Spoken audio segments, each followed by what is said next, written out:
Hey, what's up, everybody? It's episode 16. We are moving fast and having a blast. And today on Hustlers Horizon podcast, man, we have a fun one today. We have a really cool guest in the building. An honor. Took some time out of his day.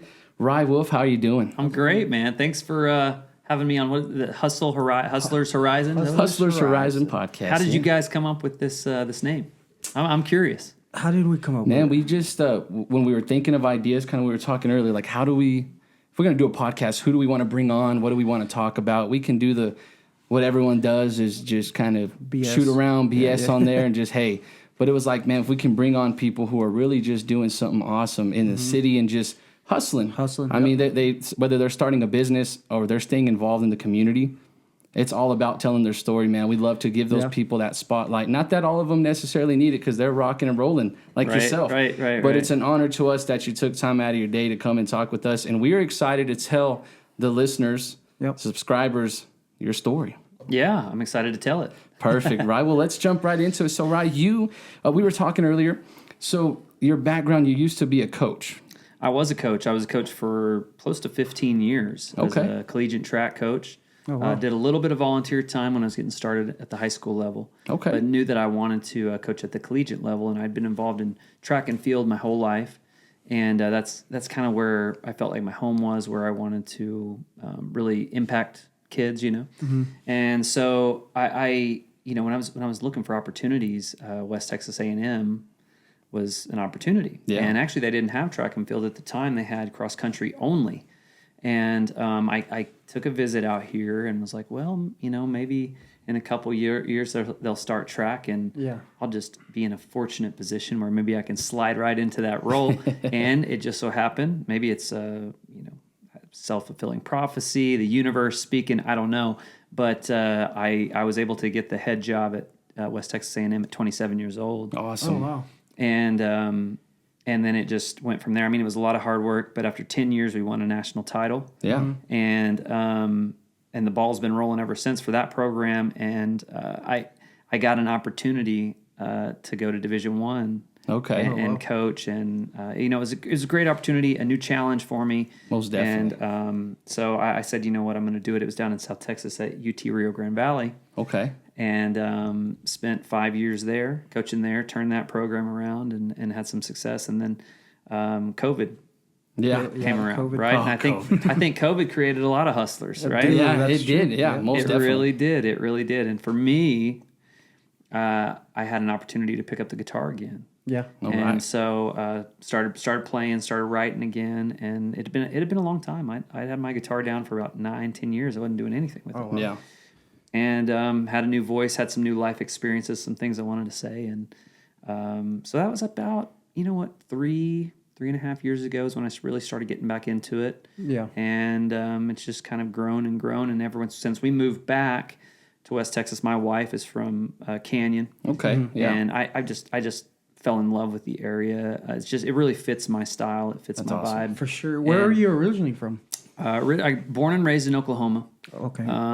Oklahoma City? I was born in Oklahoma City. Spent a lot of my time in Moore, but then growing up, my grandparents had ranches outside in the country, and we spent a lot of time in the country fishing, running around, and I definitely think that shaped me a whole lot. For sure. Spent a lot of time out there, but my first time living in Texas was when I got the job at West Texas A&M. Nice. That's awesome. I mean, to do that, and you had the experience, and you said you turned things around at these colleges and at the levels that you coached at, and then you said you had the guitar down for about 9 years, just not doing anything with it. It's getting dusty. It's just getting dusty, but it's awesome though because you even said new life experiences, man. It gives you stuff to write. It gives you stuff to talk about. You've seen some things. So to pick it up, I want to ask now, getting back into it, how was that transition? Going out about 9 years, you're going through the experiences. You did awesome at the coaching thing. That was something you wanted to do, a passion you had.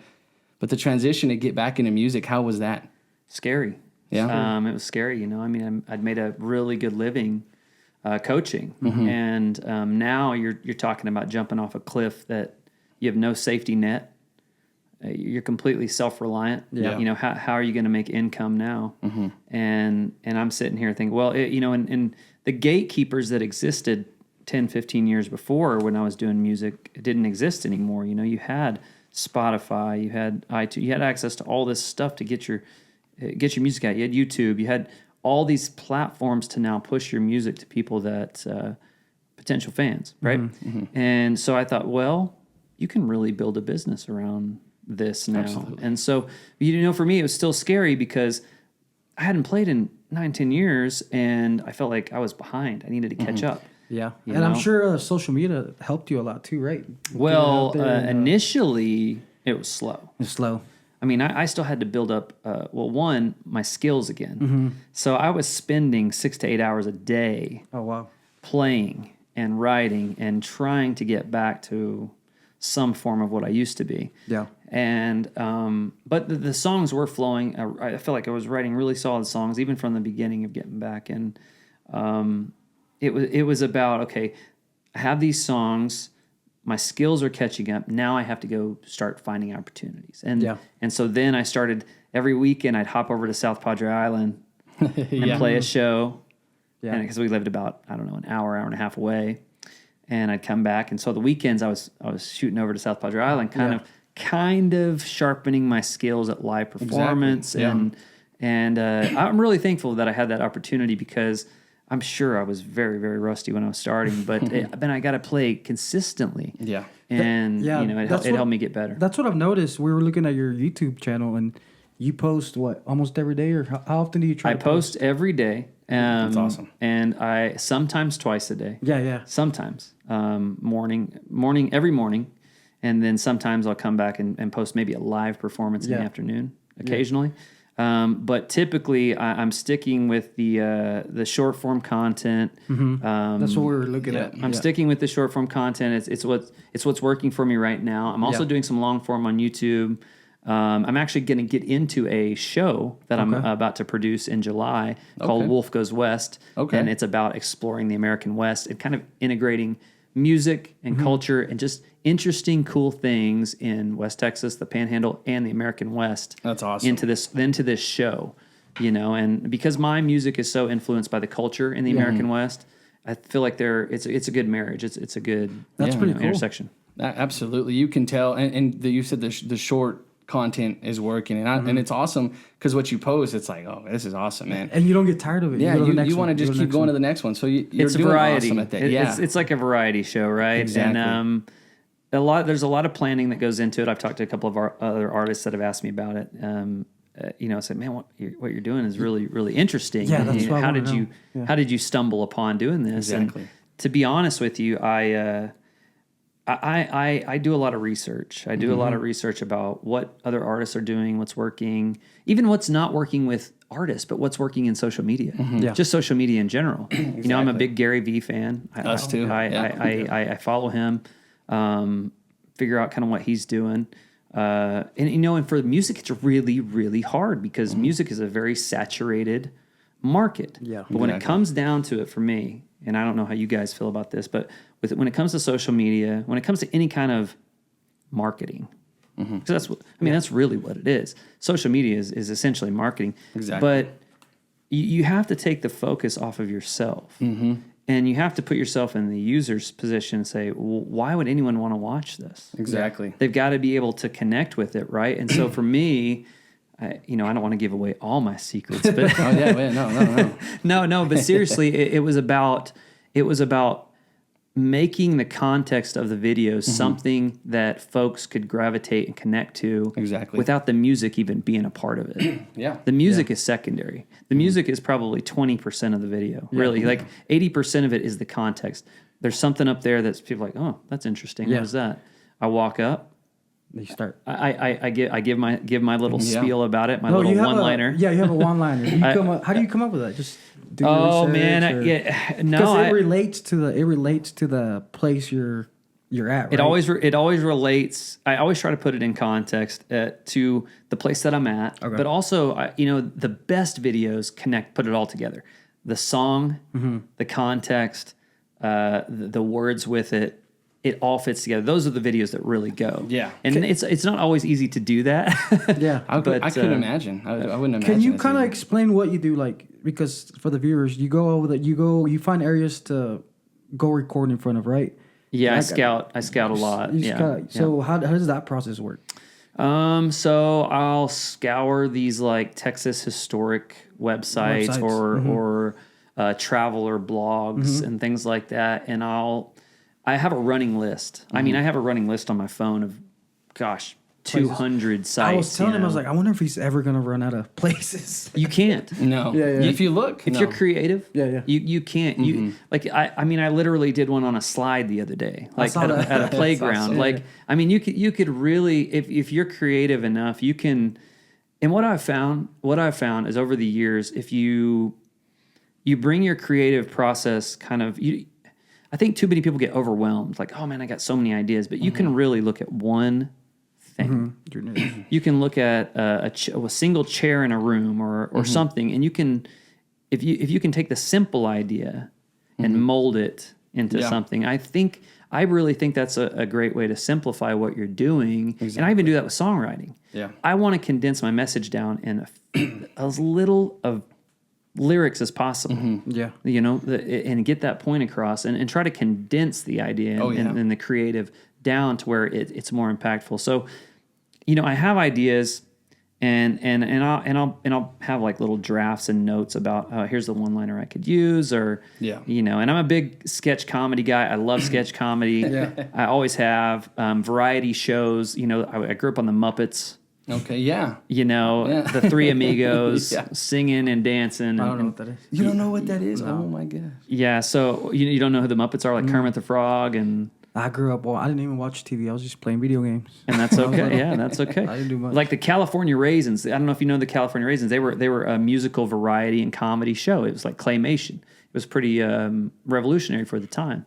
And that's just how I grew up. Like comedy and music were always intertwined, right? Awesome. And so for me, if I can do that in a 15-second video, and condense it down, because that's people's attention span these days. Exactly. Like, yep. And if it was longer, I'd do longer. Yeah. But by my research, after 13 seconds, people stop watching videos. Yeah. Period. They're on to the next. Especially if it doesn't catch their attention right away. I mean, from that first 2 seconds, 3 seconds. If it doesn't catch their eye, they're done. Yeah. And so, I mean, that's awesome what you're doing. And I just want to mention, like, I have to go back because you've said a lot of awesome things. So I have to go back. Okay. You just today he just I'm became a big fan now of Rye Wolf Music over here. Okay. What's the full name though? Rye Wolf and Rye Wolf and the Prairie Hawks. The Prairie Hawks. So that's the band that plays with me. They're all Amarillo artists, and so when we do full band stuff, the Prairie Hawks join me. Okay, that's awesome. Cool. Well, so what you said earlier was this awesome. How you can't sometimes you don't make the music about yourself. Right, you're always thinking of how can I relate with the fans and the listeners, and even in your videos, you're tying like comedy into it and all these little. It's relating to people, and I can almost guarantee that people watch that and they're like getting a laugh out of it, but then they're like, oh man, this is some really good stuff here. And I think it's a gateway. Yeah, exactly. Well, but for me, it's like just you saying that, kind of just what I thought about. I think whenever I was doing music, what I relate to here is I think the best thing to happen to me. And this may be weird, the best thing that happened to me was not making it big, was not blowing up. And the only reason I say that is because even if you listen to my music now, it's always has a message. And all I cared about is those messages from people like, hey, I listened to your song, and man, it brought me out of a dark spot, or it did this for me, it did that. That's all it is. And that right there is the best feeling in the world. So, no doubt. So just you saying that, I was like, man, I'm a big fan because you're not making it about yourself. People are going to vibe to it. They're going to relate. Relate is the biggest thing. Yeah. Can they relate to it? Can they be like, man, like I'm going to jam out to this, but it's really speaking to the soul. So, well, and truth is, like, like I said, the social media is simply a gateway to the music.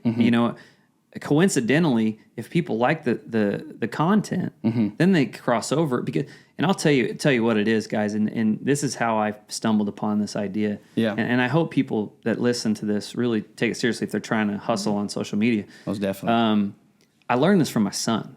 Okay, my son just turned 8, 6 and 7 years old. I guess he was about 6 when I figured this out. He really has great taste in music. When we went and saw a Queen concert last year, he loves Queen. Awesome. I mean, he really does have good taste in music for a 7-year-old. But I would try to push him new music. Yeah. Say, hey man, like listen to Red Hot Chili Peppers. Listen to the but he was never interested. The only the way he connected music was with a visual moment. Yeah. So if that song was connected to a visual moment, something he saw on a movie or TV or a show, if he connected that, all of a sudden that song became more powerful. It's the same thing. Say people growing up in the 50s, 60s, they went on a summer vacation road trip across the United States. Yeah. And this one song was playing over and over and over and over during that moment. That moment, that important moment, pivotal moment in their life that they felt something about. And so if you can connect a visual moment with music, all of a sudden the music rises to that emotional level. Yeah. Yeah. And so that's what my son taught me. I started seeing like, you got to have a visual moment tied to these songs. And that makes it more powerful. It's just like if you're watching a movie and that soundtrack, you hear that song and it was like, what is that song, man? And now I can connect a visual moment to it. And so that's basically what I'm doing. Yeah, that's awesome. Good, man. That's cool. And I have to ask now, doing the music and, make that transition back. And you said it was scary getting back into it. And what you've accomplished now and what you will continue to accomplish, because we always wish that for people who come on here, nothing but success. How like making that transition back, jumping into it, taking that leap of faith, right? What is your vision? I mean, let's just say even for the next 5 years, for what you're doing now, what is the vision? Where do you see yourself going with that? So I'm not a real goal guy, to be honest with you. I never was when I was coaching track either. It was always about process. Okay. Right? The outcome was a result of the process. And it's the same here. The process is, one, make good music that's truth for me. Okay. It feels true, as true as it can be. And then the second thing with social media is build a community. Yeah. Community of people that that can relate to the content and the music and the culture and the lifestyle and things like that. And I think if you can just build that community, whatever happens is going to happen. That's true. Yeah. That's true. And once I started taking the focus off myself, that's when things started to actually kind of get off. rolling. It's crazy how that works. It is. And I never promote my music. I never say I have this song coming out like on these social media posts. Yeah. People usually ask, they'll say, hey, so what song is this? I never even say what song it is. Yeah. Like in the video, I never come on, and you'll see a 99% of artists get on social media and say, hey, I got this new song coming out Friday. Go listen to it. What people don't want to be told what to do. Yeah. Yeah. They want to discover. They want to discover I things. see what you're doing. That's they awesome. They want to discover things. And once they discover it, it's like, oh, man, I should tell my friend about this. Dang. Yeah. I'm learning a lot right now, man. That's this is cool. awesome. That's good stuff. Yeah, I kind of wanted to go back to the track and stuff. Did you run track? I mean, obviously you did. What all did you run or do? So I was a sprinter growing up. Okay. And was really pretty good in high school. Actually, I was a great athlete in high school. I was an all-state athlete in Oklahoma, and Oh, wow. got signed to play football in college, actually, and decided that I wasn't going to do track in college. I was just going to focus on football. Football. What position did you play? I was a running back and, nice. and cornerback. Yeah, so I went to the Air Force Academy out of high school. Nice. But after a semester there, I was like, I don't think this is for me, man. So I transferred to the University of Tulsa and had a great time there. But after 2 years, I had a back injury. Oh, man. That still haunts me today, unfortunately. But I decided to hang it up and focus on just. Well, at that point, it was kind of a weird point. I was struggling a lot with what to do next. Having this back injury, I'd been an athlete my whole life. Loved music, was involved in music, sang in choir, but never had really mastered an instrument. So I started picking up the guitar more and learning and teaching myself. And I guess it was probably about 6 or 8 months after I was done playing football, I started playing open mics. Okay. In Stillwater, in Tulsa, Oklahoma City. Come down to Dallas and try to play some a little bit. Yeah. And So that's how I started kind of getting into music. I started putting a few songs out on MySpace. You guys remember MySpace? Oh, yeah, MySpace. I remember that. That's the good old days. I think it's going to make a comeback. I'm hoping it's going to make a strong I don't know. comeback. I think you can still log in, right? I tried it a couple years ago. Years ago. Tom, we left Tom behind. Man. I was going to ask you, at WT, do you remember Haley and Taylor Sparks? Oh, yeah. Man, yeah, outstanding. We had Haley outstanding here folks. on this podcast, a couple of weeks ago? She's a hustler. Dude, man, she's killing it. But She's a hustler. she was good in college, right? She was outstanding. Yeah, she was awesome. She was, and you know what? She was a product of hard work. Yes. She was a product of hard work. She was a walk-on. Yeah, that's what she said. She was a walk-on, and I mean, she just fully dedicated herself to getting better. Hard work. And man, Yep. she just killed it. I went to high school with her, and we graduated the same year. But whenever we'd go run training stuff, like they would put me in front of them, so I was their what's it called, a pacer or whatever, so they could follow me. So, is it Wheeler? Yeah, Wheeler. Ah, yeah. see, I remember things. Yeah, smart. Yeah, I grew up. I actually with just shot some video in that area. Oh, really? This past week, yeah. Where? I'll be coming out in a couple weeks. So I went to Mobeedi. Mobeedi. That's a good I time. went to the Mobeedi, The old Mobeedi? jail Mobeedi, yeah, museum. Yep. Okay. There's some really cool stuff. There's some really cool videos coming up. Mm-hmm. So, Have you done the one in Shamrock? It's like an old school gas station. I went this weekend. Yeah? I went this Okay. past weekend. So That's a good and, one. that's the other thing with these videos. I ask folks to, hey, give me recommendations. Yeah. Give me. I don't know everything. I Yeah. don't know everything. I don't know where all the great places are. So I get so many cool recommendations from Yeah. people, and it's Yeah. like you're almost building this community. It's like, hey, come down. Like our mascot is the hippos. Come down. Yeah. And You know a real good one? If you go in between Wheeler and Shamrock, there's that bridge. There's a little river. If you climb up, it's like out in the middle of nowhere, but there's a big old cave. Nobody knows about it. I'm not That'd familiar that'd with be this. good. I'm not familiar. You have with to this. sneak in there, but Hey, I've been do escorted it. by police a few times. That's not what that doesn't show up on the videos, but there's a few times oh wow. It's worth it. that Though, I shot one in front of Formby Prison in Plainview. And this is a high security prison, Yeah. and they have a huge bull in front of their prison that's dressed like a warden. What? Yeah. That's pretty cool. And I stepped in front and I said, "Warden, this sentence is bull." That's awesome. But man. anyway, when I was setting up to do the video, They and came they were out. on me in like 5 minutes. Oh, and Did they let you record or no? I said, "Listen, I am sponsored by this company, Wild Icon. I go around and shoot videos and do this thing, and I'll be out of here in 15, 20 minutes. Yeah. I want to shoot in front of this cool monument that you guys have." And he was like, "All right, and just as soon as Make you're it done, quick. pack up and get out of here." It's you cool. know? Sometimes, I mean, they're pretty cool. They can be pretty cool. Sometimes they won't even let you talk. Yeah. Explain Yeah, what you're doing. after I kind of just explained like, hey, I just try to highlight really cool areas in Exactly. in the Panhandle in West Texas, and usually they're cool. Yeah. Yeah.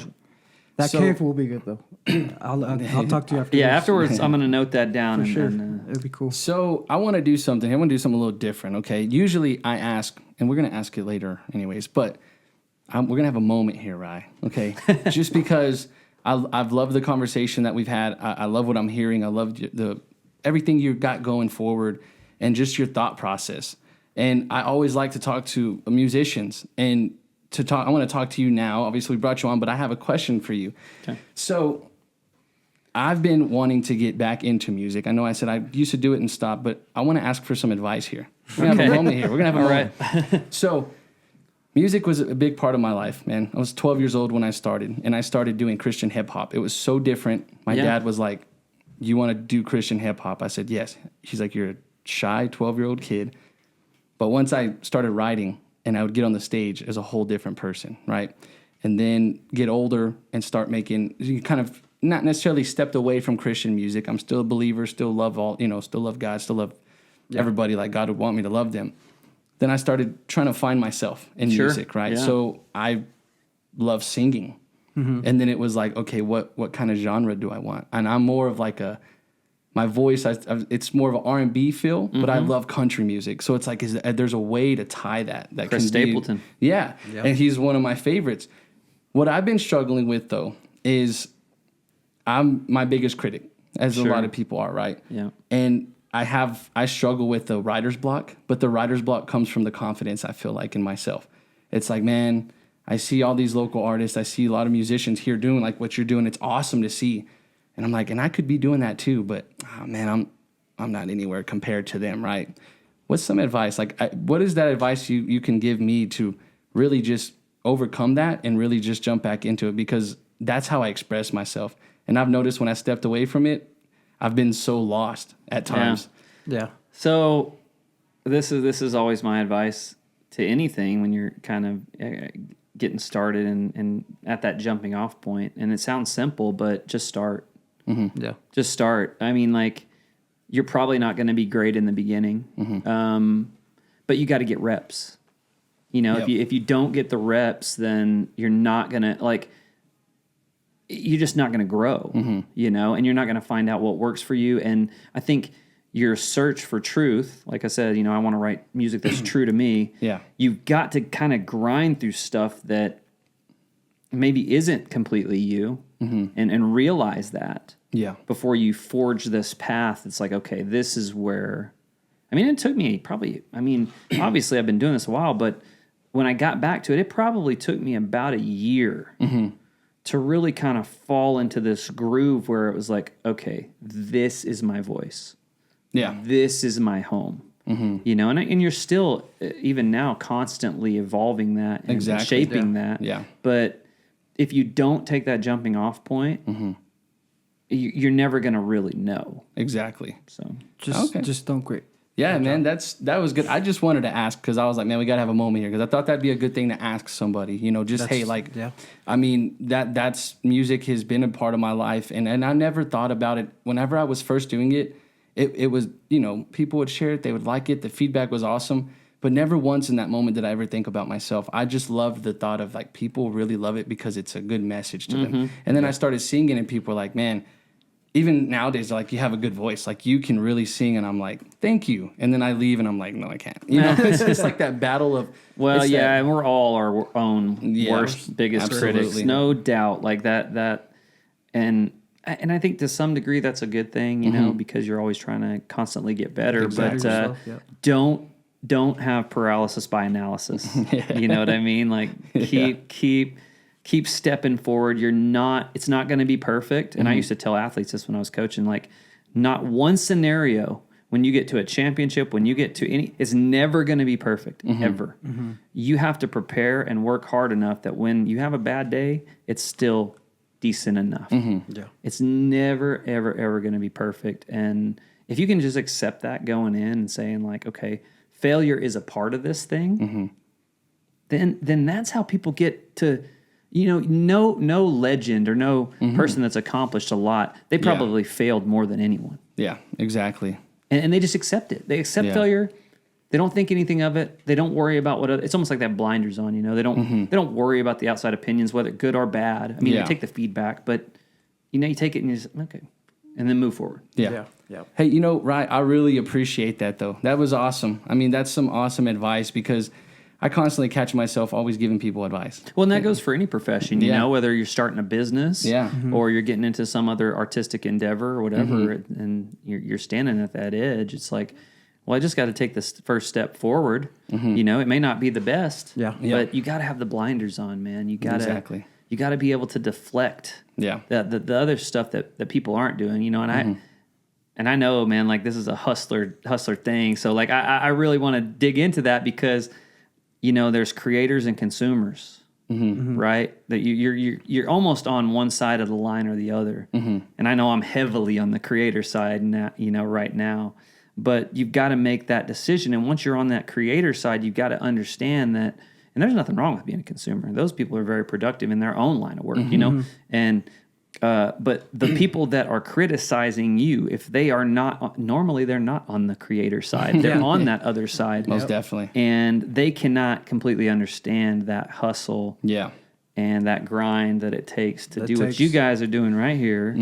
And you know, folks that are probably listening to this podcast. For sure. Yeah, it's just awesome, man, to do what we do. I mean, we love it. when we started it, it's Hustlers Horizon podcast. We'll catch ourselves at a time like, man, we got to schedule a podcast today, but man, we got to go here. We got to do this way. I'm like, hey, it's hard. Yeah, that's why the name I've of been the messaging game. you. I was like, hey, today, let's do it. Yeah, it's just finding the time. First thing this morning, I wake up. He's like, let's do an episode today. I'm like, okay. Well, because it's 4th of July week. It's a busy week. I'm going to the lake. It's a busy week. So we want to be consistent. Well, and that's how I am with my stuff, man. I've got to find. Okay, I've got to get out here and shoot. Yeah. You know, this much content. If I'm going to be able to, because my wife and I, we just took a trip to the Mississippi Delta. You know, and you know, I was like, man, I got to get some stuff done before I head out here. Upload while you're gone. Well, so you just mentioned your wife. That's something I want to talk about. Your family, you know, your support system. Yeah. What does that mean to you? Especially you know, you're doing this full time. You're having fun. You're doing something you love, and it's awesome work. I'm gonna keep saying that. It's awesome. I'm not just saying that just because you're here. It's really Especially awesome. I definitely yeah. admire it even more now, knowing the story behind it and the journey that's led to it. What does that support from your wife and just your family mean to you? How big of a role does that play? Well, it makes it easier to do those things and to take chances because, you know, at the end of the day, I've got a family that loves me, you know, and really that's all that matters, you know. Like, I mean, you can put stuff up on YouTube and just get bashed and hammered, and people, you know, without a face, without a name, will just give you all kinds of crap. But I don't care. I don't know that person, you know, and that if you're going to take time out of your day to spread negativity on something that, you know, someone's trying to create, you know, make you smile for, then it's not with their time. I'm not worried about that. Does my family love me? Do I have a good support system at home? And that's all that matters. That's all that matters for sure. I just keep becoming more of a big fan. A bigger and bigger fan. What are some things that you like to do for fun? You're looking at it, man. I work out. I mean, I like to take walks. I really like to take an evening walk, man. It helps me decompress. It helps me get my thoughts together. It kind of helps the creative process. So I take it, you know, anywhere from a 2 to 3 mile walk in the evening almost every day. Oh wow, that's pretty cool. And it just helps my mood, You do any fishing? mind. I love fishing. You do? Where do you go? I absolutely love fishing. There's a private lake out near McLean. Oh, McLean. There's some good lakes out there. Yeah, my father-in-law has a place out there, and we just catch some massive That's fish, awesome, man. It's all catch and release. And this thing is stocked, and it's fun, man. I love going out All there. those little towns have some awesome lakes, private lakes. Well, you know, growing up in Oklahoma, Yeah. that's what we did, man. Fishing was big. And so, that was a big part of my childhood. So, yeah, anytime I get a chance to go fish. And my kid loves it, too. My son loves it, too. Yeah. That's awesome. I wanted to talk about Wild Icon. What is that? You said they sponsor you? Yes. We what- just partnered up. The Wild Icon, it's a guy named Stephen Foster runs the company. It's an apparel company. Okay. Fairly new. Are they here? So no, he's actually originally from this area, but he's out. I believe it's in Idaho now. He has a big ranch out there. But he decided he wanted to kind of embody the culture of the American West in his apparel and make the Western, the American West culture available and accessible to anybody. That's awesome. You don't have to just be like, you know, a cowboy that you know is out there all the time working to be a part of this culture. You know, because it's just a different time. Yeah, it's and there are a lot of folks out here that feel that they're highly influenced by West Texas, American West, and it shapes the way they are, the way they think. No, they're not necessarily cowboys. Yeah. But they want to be a part of that culture, and because that's what they identify with. Well, when we started talking, it was just a natural fit that I was like, hey, man, well, I'm out here. Yeah. I'm about to do this show called Wolf Goes West. We're about to highlight a lot of the cool things in the American West, West Texas, and the Panhandle. Let's team up. Yeah. Let's team up, you know, and so we can get your brand out there so folks know about what you're trying to do with your apparel. And so we just signed a deal, and we're that's pretty cool. Working together. Congratulations. That's awesome. Yeah, congrats on that, man. It's awesome. There's just so many good things happening, man. That's awesome. And my favorite thing, my favorite question to ask is always about the family and having that support. That's everything. It is. And your answer, this is some good stuff. I'm going to love watching this episode over and over again. I'm just going to say that because your answer, you said it, despite all of that, the negativity, whatever comes your way, you're like, at the end of the day, I know I have a family that loves me. Yeah. They know me. That's all that matters. They know me, guys. And people on the internet don't know you, really. They think they do. Yeah. Until they're really like in depth and they start learning your backstory and start getting into, those types of relationships. That's the community that I want to build, is that people that, get to know who I am better and what I'm about. And once you have that kind of system, people that know you, that outside stuff can't hurt you at all. Exactly. Yeah. That's awesome. That's just, that's a great way to think about it. And I think that right there was almost like continuation of the advice that I just asked you for, because you get so caught up in the negativity and you get so caught up I've always been like, don't let it get to you, but it does sometimes, right? I would be the one that's like, all right. Well, and you got to look at that as like I said, those are usually folks that aren't putting themselves out there on the line. Yeah. And trolls that aren't trying to create for other people. And I mean, honestly, I take this approach like, it's almost laughable to me that someone's going to criticize what I'm doing, because like, are you that miserable? Exactly. Yeah. All right, I feel sorry for you. Like, dude, I would never do that to anybody. Like, I have better things to do. Exactly. Yeah. You guys do too. You have better things to do than troll the internet and comment stuff, on. It's ridiculous. It's like, well, hey, you still took time out of your day to watch me and come comment on my. No, and what I like is so if they comment on my video, that's just fueling the algorithm. So Exactly. Yeah. Yeah. Give me more. Come on, give me. I think it was about 2 years ago. I went live on TikTok and I was just singing, like playing some songs, old country, so just singing, vibing. I was like, I don't ever do this. I'm uncomfortable. It's been a while, and the feedback was good. People were tuning in, and then someone got in there. They're like, "You're ruining this music. It's hurting my ears," and I just left it alone, right? And I kept singing. Well, the other viewers started attacking that one person. Yeah. They're like, man, I was like, okay, I got to get off of here. I mean, it does nothing but make them look bad. Like, you know what I mean? Like, you just take it with a grain of salt. Exactly. Yeah. But no, that's, so when it comes to doing this, and, you went from coaching to music, and you obviously love music, you have a passion for it. Is there someone that you've idolized, someone that you've always looked up to, from the start of the journey to now? Who is that for you? It's always been Johnny Cash. Johnny Cash. Okay. Yeah. It's always been Johnny Cash. He never really cared that much about fitting into the normal Nashville thing. He came from a gospel background and grew up in a very poor Arkansas town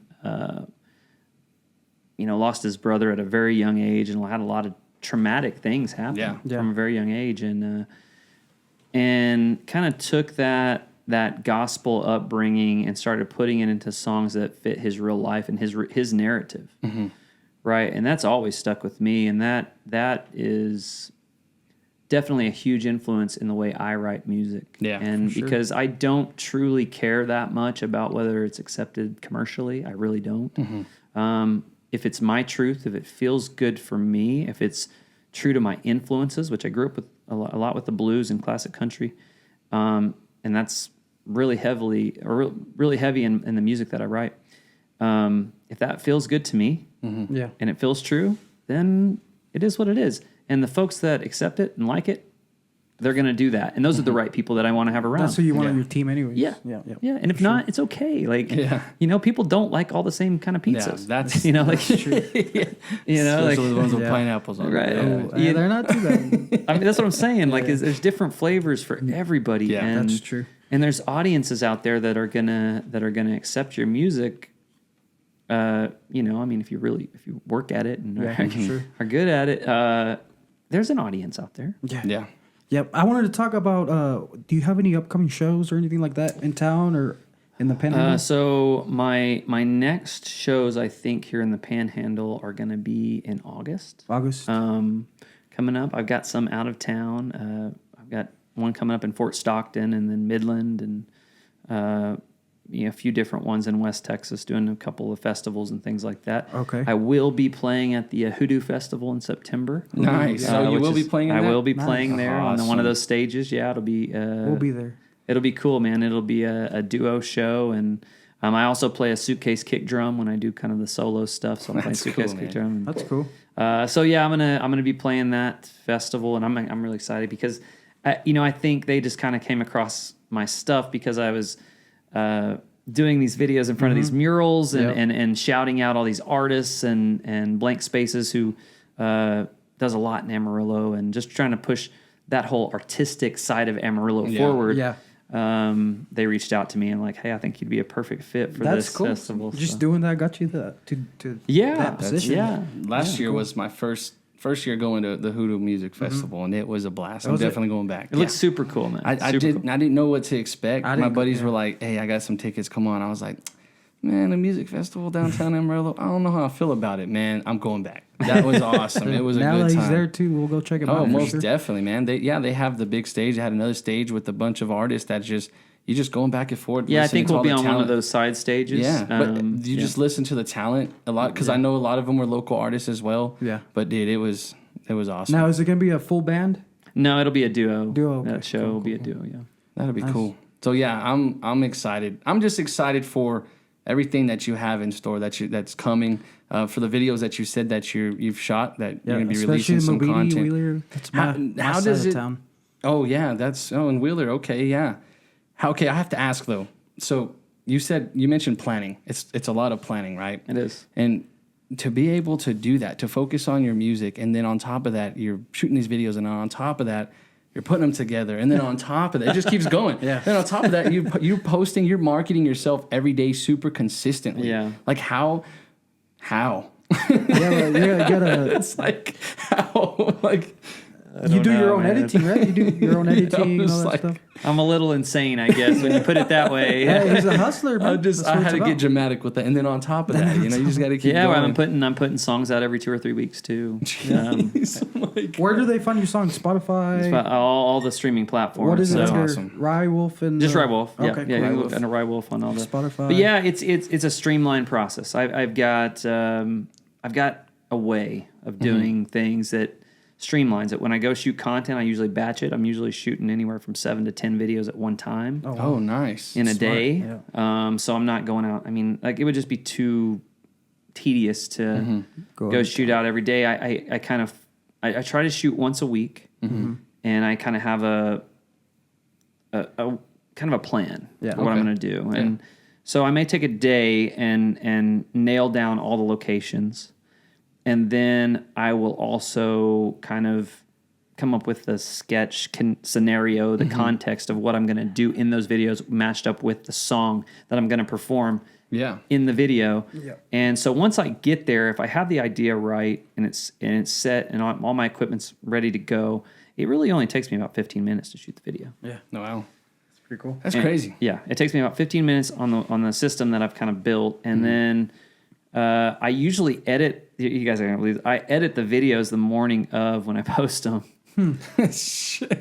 I've got this like really really streamlined process of how I do Yeah. it, and if the idea is good and I nail the shot.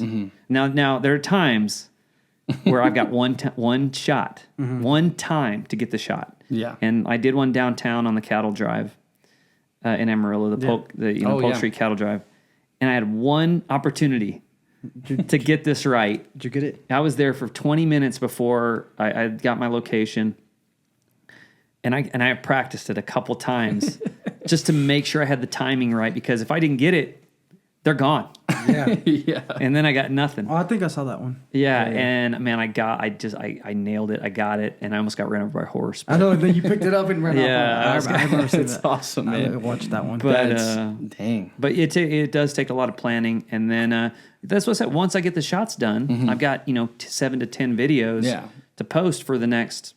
I'm probably or sitting so. on probably 2 weeks of stuff right now. That's awesome. That's what we need And to do.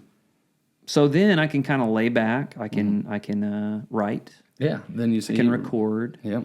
But if I was going to try to go shoot something every day, it would be I couldn't Yeah, it'd do be it. exhausting. Couldn't do it. No, man. That's awesome, Well, though. yeah, we appreciate you coming in, man, and what do you like to ask? Yeah, so this is how I like to wrap it up. Again, Rye, we appreciate you taking This the was time. fun, guys. Hey, man, it was fun for us. A lot of good stuff, a lot of good insights. The listeners, I know, are going to get a lot out of this.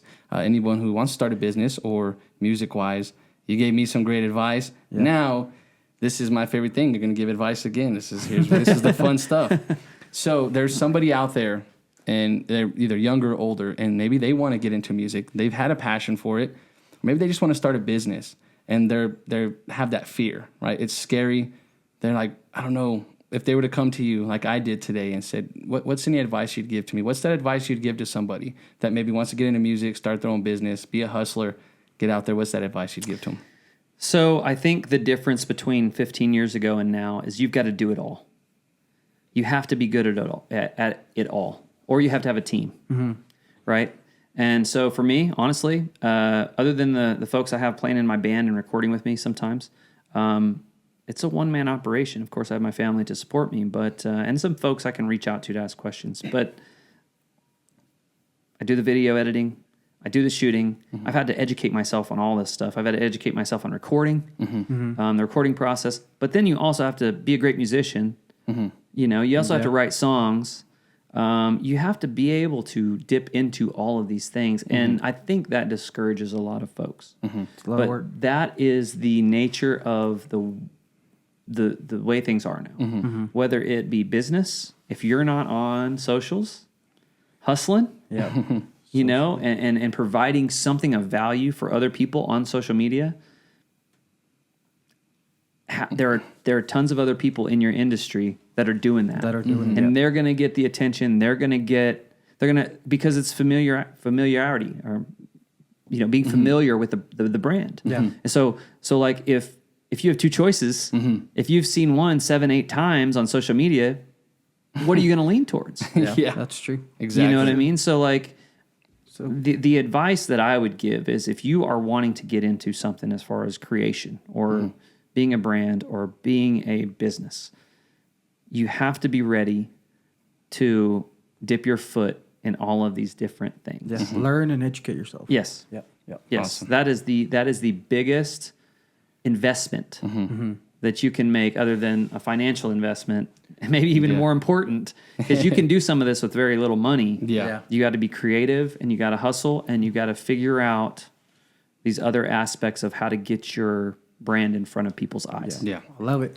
That's awesome. Yeah. Hey, well, we appreciate that advice, man. Yeah. That's some good stuff. I mean, again, Hustlers Horizon podcast, episode 16. And this was a really fun one. A lot of good insights. Hey, you guys, remember, you can listen to these episodes on Spotify and Apple Podcast.